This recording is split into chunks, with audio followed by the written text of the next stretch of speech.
Smile.dog. I first met in person with Mary E. in the summer of 2007. I had arranged with her husband of 15 years, Terrence, to see her for an interview. Mary had initially agreed, since I was not a newsman but rather an amateur writer gathering information for a few early college assignments, and if all went according to plan, some pieces of fiction. We scheduled the interview for a particular weekend when I was in Chicago on unrelated business, but at the last moment, Mary changed her mind and locked herself in a couple's bedroom, refusing to meet with me. For half an hour, I sat there with Terrence as we camped outside the bedroom door. I listened and took notes while he attempted fruitlessly to calm his wife. The things Mary said made little sense, but fit with the pattern I was expecting. Though I could not see her, I could tell from her voice that she was crying, and more often than not, her objections to speaking with me centered around an incoherent diatribe on her dreams, her nightmares. Terrence apologized profusely when we ceased the exercise, and I did my best to take it in stride. Recall that I wasn't a reporter in search of a story, but merely a curious young man in search of information. Besides, I thought at the time I could perhaps find another similar case if I put my mind and resources to it. Mary E. was the psyop for a small Chicago-based bulletin board system in 1992 when she first encountered smile.jpg, and her life changed forever. She and Terrence had been married for only 5 months. Mary was one of an estimated 400 people who saw the image when it was posted as a hyperlink on the BBS. Though she is the only one who has spoken openly about the experience, the rest have remained anonymous, or are perhaps dead. In 2005, when I was only in 10th grade, smile.jpg was first brought to my attention by my burgeoning interest in web-based phenomena. Mary was the most often cited victim of what is sometimes referred to as smile.dog, the being smile.jpg is reputed to display. What caught my interest, other than the obvious macabre elements of a cyber legend and my proclivity towards such things, was the sheer lack of information, usually to the point that people don't believe it even exists other than as a rumor or hoax. It is unique because, although the entire phenomenon centers on a picture file, that file is nowhere to be found on the internet. Certainly, many photo-manipulated simulacra litter the web, showing up with the most frequency on sites such as ImageBoard 4chan, particularly the X-focused paranormal subboard. It is suspected these are fakes because they do not have the effect the true smile.jpg is believed to have, namely sudden onset temporal lobe epilepsy and acute anxiety. This purported reaction in the viewer is one of the reasons the phantom-like smile.jpg is regarded with such disdain. Since it is patently absurd, though depending on whom you ask, the reluctance to acknowledge smile.jpg's existence might be just as much out of fear as it is out of disbelief. Neither smile.jpg nor smile.dog is mentioned anywhere on Wikipedia, though the website features articles on such other perhaps more scandalous shock sites such as hello.jpg or 2 Girls 1 Cup. Any attempt to create a page pertaining to smile.jpg is summarily deleted by any of the encyclopedia's many admins. Encounters with smile.jpg are the stuff of internet legend. Mary E.'s story is not unique. There are unverified rumors of smile.jpg showing up in the early days of Usenet, and even one persistent tale that in 2002, a hacker flooded the forums of humor and satire website Something Awful with a deluge of smile.dog pictures, rendering almost half the forum's users at the time epileptic. It is also said that in the mid to late 90s that smile.jpg circulated on Usenet and as an attachment of the chain email with the subject line, "Smile, God loves you."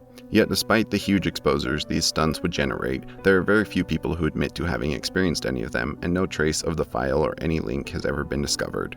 Those who claim to have seen smile.jpg often weakly joke that they are far too busy to save a copy of a picture to their hard drive. However, all alleged victims offer the same description of the photo. A dog-like creature, usually described as appearing similar to a Siberian husky, illuminated by the flash of the camera, sits in a dim room, the only background detail that is visible being a human hand extending from the darkness near the left side of the frame. The hand is empty, but is usually described as beckoning. Of course, most attention is given to the dog, or dog creature, as some victims are more certain than others about what they claim to have seen. The muzzle of the beast is reputedly split in a wide grin revealing 2 rows of very white teeth. Very straight, very sharp, very human-looking teeth. This is, of course, not a description given immediately after viewing the picture, but rather a recollection of the victims who claim to have seen the picture endlessly repeated in their mind's eye during the time they are, in reality, having epileptic fits. These fits are reported to continue indeterminably, often while the victims sleep, resulting in very vivid and disturbing nightmares. These may be treated with medication, though in some cases it is more effective than others. Mary E., I assumed, was not on effective medication. That was why, after my visit to her apartment in 2007, I sent out feelers to several folklore and urban legend-oriented news groups, websites, and mailing lists, hoping to find the name of supposed victims of smile.jpg who felt more interested in talking about his experiences. For a time, nothing happened, and at length I forgot completely about my pursuits, since I had begun my freshman year in college and was quite busy. Mary contacted me via email, however, near the beginning of March 2008. Dear Mr. L., I am incredibly sorry about my behavior last summer when you came to interview me. I hope you understand that it was no fault of yours, but rather my own problems that led me to act out as I did. I realized that I could have handled the situation more decorously. However, I hope you will forgive me. At the time, I was afraid.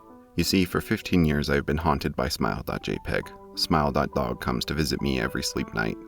I know that sounds silly, but it is true. There is an ineffable quality about my dreams, my nightmares, that makes them completely unlike any dreams I have ever had. I do not move and do not speak. I simply look ahead. And the only thing ahead of me is the scene from that horrible picture. I see the beckoning hand, and I see smile.dog. It talks to me. It is not a dog, of course, though I am not quite sure what it really is. It tells me it will leave me alone if I only do what it asks. All I must do, it says, is spread the word. That is how it phrases its demands, and I know exactly what it means. It wants me to show it to someone else. And I could. The week after my incident, I received in the mail a manila envelope with no return address. Inside was only a 3.5-inch floppy diskette. Without having to check, I knew precisely what was on it. I thought for a long time about my options. I could show it to a stranger, a coworker. I could even show it to Terrence, as much as the idea disgusted me. And what would happen then? Well, if smile.dog kept its word, I could sleep. Yet if it lied, what would I do? And who was to say something worse would not come for me if I did as the creature asked? So, I did nothing for 15 years, though I kept the diskette hidden among my things. Every night for 15 years, smile.dog has come to me in my sleep and demanded that I spread the word.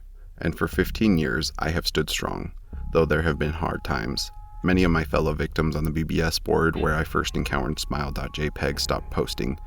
I heard some of them committed suicide. Others remained completely silent, simply disappearing off the face of the web. They are the ones I worry about the most. I sincerely hope you will forgive me, Mr. L., but last summer when you contacted me and my husband about the interview, I was near a breaking point. I decided I was going to give you the floppy diskette. I did not care if smile.dog was lying or not. I wanted it to end. You were a stranger, someone I had no connection with, and I thought I would not feel sorrow when you took the diskette as part of your research and sealed your fate.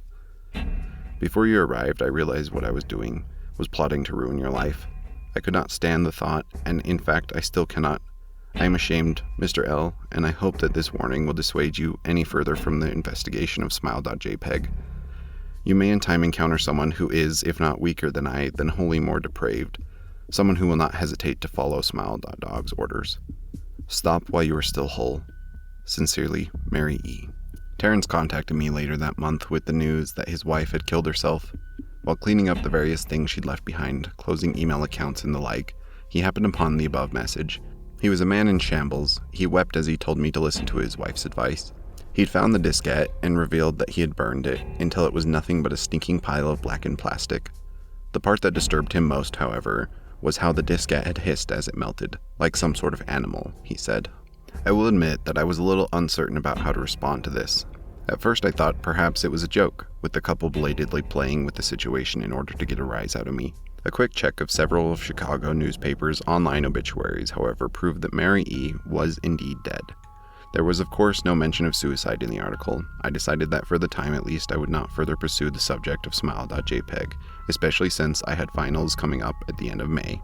But the world has an odd way of testing us. Almost a full year after I returned from my disastrous interview with Mary E., I received another email. Hello. I found your email address through a mailing list. Your profile said you were interested in smile.dog. I have seen it. It is not as bad as everyone says. I have sent it to you here. Just spreading the word. The final line chilled me to the bone. According to my email client, there was one file attachment called naturally smile.jpg. I considered downloading it for some time. It was most likely a fake, I imagined, and even if it weren't, I was never wholly convinced of smile.jpg's peculiar powers. Mary E.'s account had shaken me, yes, but she was probably mentally unbalanced anyway. After all, how could a simple image do what smile.jpg was said to accomplish? What sort of creature was it that could break one's mind with only the power of the eye? And if such things were patently absurd, then why did the legend exist at all? If I downloaded the image, if I looked at it, and if Mary turned out to be correct, if smile.dog came to me in my dreams demanding I spread the word, what would I do? Would I live my life as Mary had, fighting against the urge to give in until I died? Or would I simply spread the word, eager to be put to rest? And if I chose the latter route, how could I do it? Whom would I burden in turn? If I went through with my earlier intentions to write a short article about smile.jpg, I decided I could attach it as evidence, and anyone who read the article, anyone who took interest, would be affected. And even assuming the smile.jpg attached to the email was genuine, would I be capricious enough to save myself in this manner? Could I spread the word? Yes. Yes, I could.